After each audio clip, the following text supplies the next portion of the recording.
Okay, now that we have learned to define the rocket motor, the aerodynamics, let's define the warhead. A warhead is actually a cylinder made of high explosive with a shell of metal. When exploding, this warhead creates an expanding zone of high pressure and also high fragmentation density. Here, for example, okay, let's see the explosion. Explosion looks like this, okay? When looking at the warhead, we can see several graph types.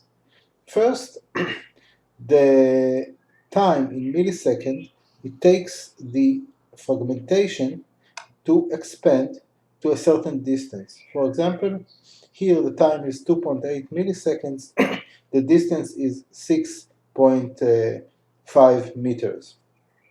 Here we can see the peak overpressure, which means what is the pressure in psi, which this shock wave causes, and also at what distance it happens. For example, here we can see that it causes a shock wave of 500 psi at almost 3.5 meters. Here we can see the dynamic pressure.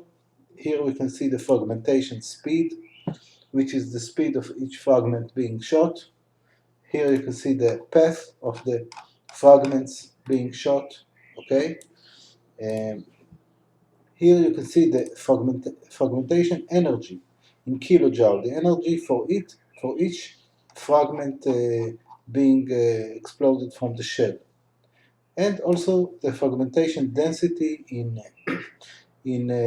fragments per square meter.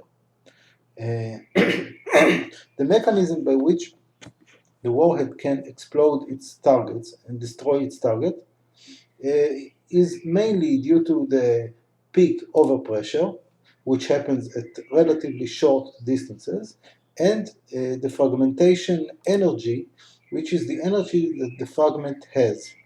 Now, of course, we want, in order to hit a small target, we want a certain density of fragments.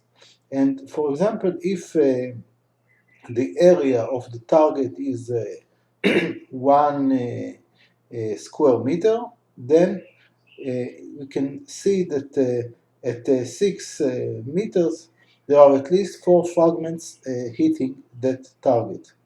If the area is smaller, then we need, of course, to have a smaller radius, and this will determine the kill radius of this specific warhead.